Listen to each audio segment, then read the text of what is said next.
Hello and welcome to the Change Gang podcast with me, your host, Laura Ordile. I'm here to help you hold on to your sanity and your soul as you move through big change. I'm here to guide you from frustration to flow in your life, bridging the practical and the woo, just for you. Let's go.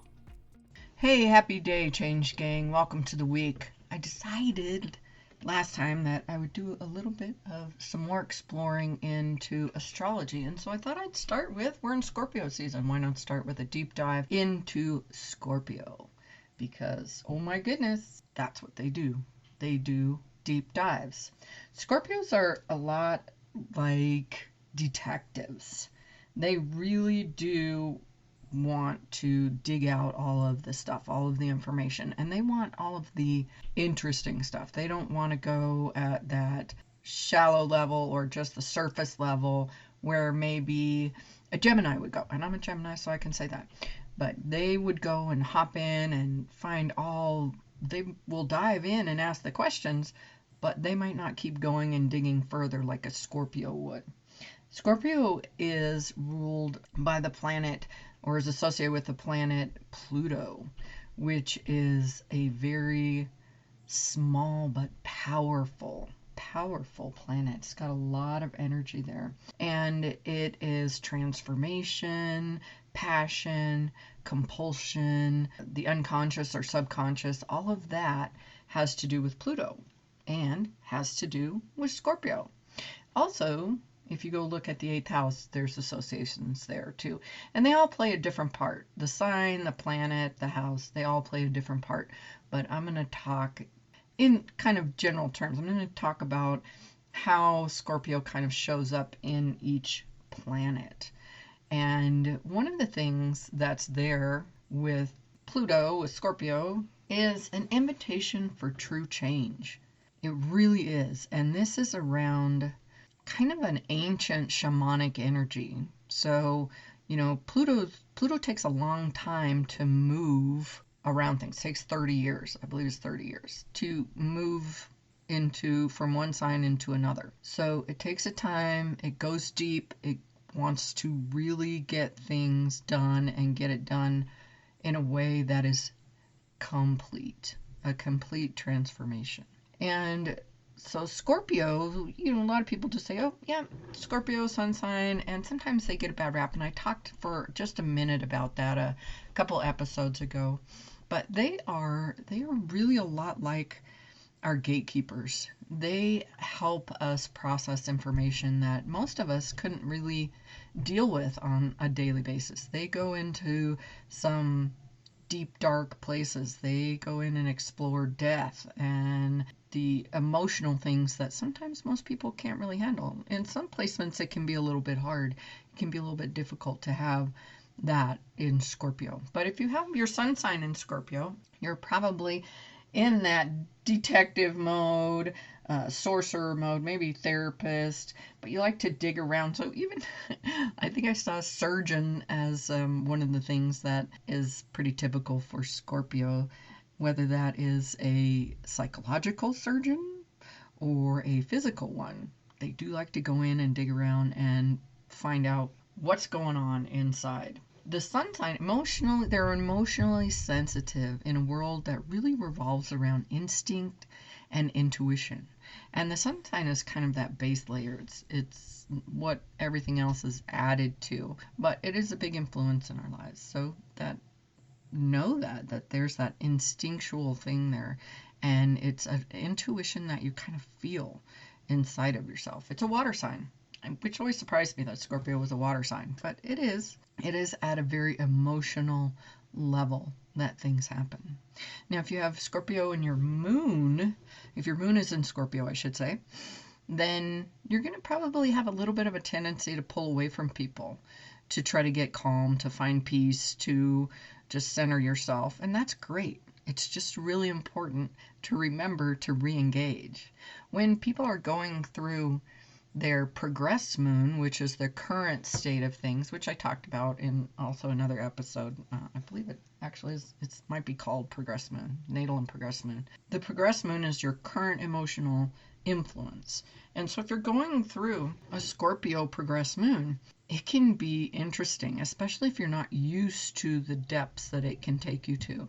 And one thing I always encourage people is to have an anchor, have someone that can help you stay in a good place when you're going through the Scorpio progressed moon, because you'll start having the thoughts that most Scorpios have. You'll start having the emotional reactions that they have. You'll be kind of influenced in that direction. And that's a deep, intense direction. And if you're not used to that, it can be a little bit overwhelming.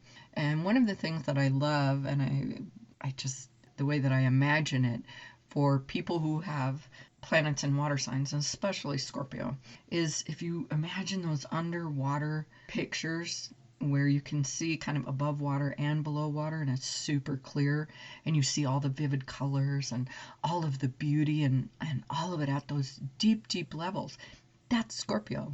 That's what Scorpio does. They go into those deep, deep places where most of us would be going, oh my goodness, this is scary. This is murky. That we're so deep down, and it's quiet and cold, and I don't know what to do down here. Scorpios swim around and they see all of that beauty. The thing is, do you need to remember to come up and take a breath. And so if you're in a progressed moon where Scorpio is, please remember, have a friend, have a counselor, have someone that you're talking to that reminds you to come up for a breath of fresh air now and then, even when you're doing those deep dives.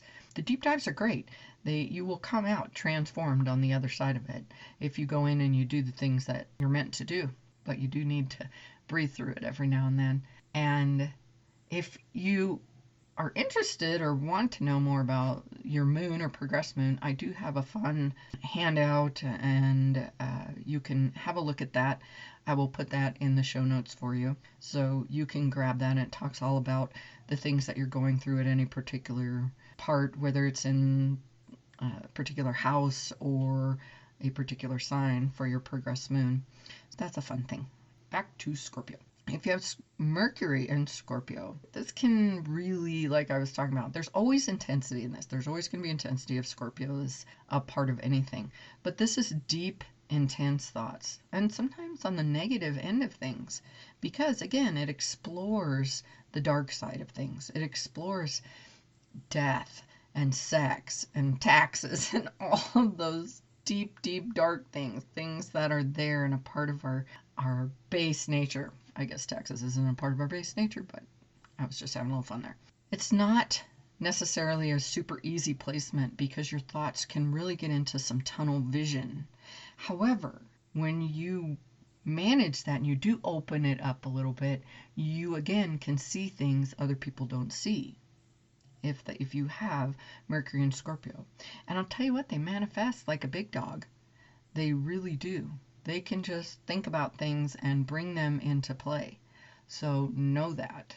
Know that when you are in those thought processes, that you really want to be directing where they're going. Because as we all know, our thoughts create our reality. So the thing that they won't do is talk about it. They will not talk about it. They won't talk about all those deep, intense thoughts very well. Because the expression of them would not be vivid enough in their terms, so they're just not going to share about it because other people don't understand when they're talking.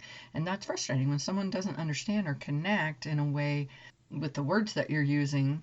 It gets frustrating, so they just don't talk about it. So recognize that in people, and if you are another water sign or another Scorpio, or you have something in there that allows that person to know that you do recognize it, give that to them because it's quite the gift. If you have Venus in Scorpio, you're going to be attracted to those sacred things, to those ancient things I talked about, to the sensual pleasures that you can find in this world. It's, gosh, I don't know, it kind of makes me think of, the Roman times where they lounged around and they had the fans and the grapes and all the pleasurable things. That's going to be something that is just a part of what your life should be if you think it should be if you have Venus in Scorpio. If you have Mars in Scorpio, the output of energy that you put into the world, your output is like really highly focused, and it comes from deep within. It really does. It's kind of hard to describe, but it comes almost like from those depths. And we're talking about the water and the things, comes up from the depths and comes out into the world, and it just channels in a really focused, energetic, amazing way. So bravo there. Scorpio in the North Node is wanting to create bigger things, create bigger financial dreams. Allow yourself to go for big results if you have North Node in Scorpio. There might be a little bit of maybe some thoughts of entitlement or things like that, but there's going to be a focus on wanting those things kind of like at the higher level, at the king, queen level. So dream big. Go for it. Let yourself be there. And Scorpio and Saturn, life lessons, life purpose. Oh my goodness. You've come into this world to embrace that transformative side, to embrace the dark side, to explore death, to explore sex, to learn to trust, and to know that control is a big issue probably in your life. And can you trust enough to turn down your own control just a little bit? Can you step into that and be in those places in your life? Because you're probably going to be given things that are going to say, hey, can you do this? Our lessons are the challenges that we kind of get in our life. So when you have that challenge confront you, it's how you respond to it as to whether you are actually living in that purpose, living in a way that says, yes, I am living up to what I said I would do coming into this lifetime. Embrace the passion, embrace the subconscious, embrace the subtext, embrace all of those things. A lot of times it's the unseen. The dark side of things is not talked about, is not explored. People don't like to talk about death and the things that go along that, but Scorpios do. And so if you are a Scorpio, good for you. If you are in a relationship or you have someone in your life that's a Scorpio, I hope this helps you understand them a little bit better. And Scorpios are interesting. Some of them can be really intense and really fiery and really a part of things, and they really do present themselves out in the world in one way as opposed to the other way, where the Scorpios that are kind of the quieter ones that do have that little bit of withdrawal. But the energy that's behind them is intense. You don't want to mess with it. You don't want to be on their bad side, because that's when that stinger comes into play. So you have both of those versions that are out in the world. Just like with anybody, it depends on so many other things that are going on in your chart. And I would love to read your chart. Come have a chat with me, and I do that. There's lots of other people out there that read charts as well. If you've never had it done, I would absolutely suggest that you go do that, because it is so enlightening to have someone look at a birth chart and say, this is how you're meant to be in the world. It's so comforting to accept that, to know sometimes how to work within the challenges that might be showing up in your life and say, oh, that was just a part of my chart. How do I work with that? How do I do that? And that's what the astrologer should be helping you with. Not just telling you, here's this, here's this, here's this. They should say, here's how to work with that to move easier through your world. So there's a little bit about Scorpio. Since I figured doing a deep dive, Scorpios are the deep divers. And remember that they do stand in front of us. And they do go into those deep, dark, interesting places so that most of the rest of us don't have to. Because it would probably scare the pants off of us. It probably would. And it doesn't for them. They have a challenge sometimes with it.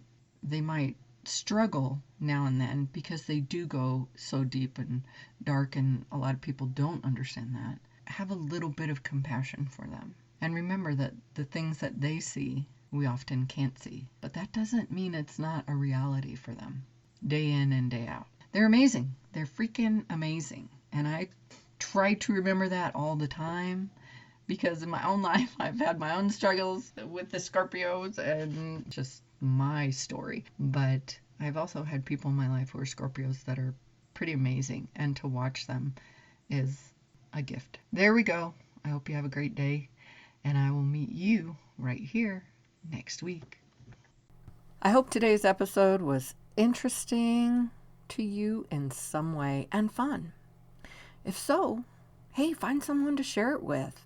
Maybe they need to hear it too, or maybe they'll just enjoy it. If you'd like, go ahead and grab my tips on supercharging your success. It includes a free short meditation to do just that. You can find that at bit.ly/supercharge your success. Until next time, happy day.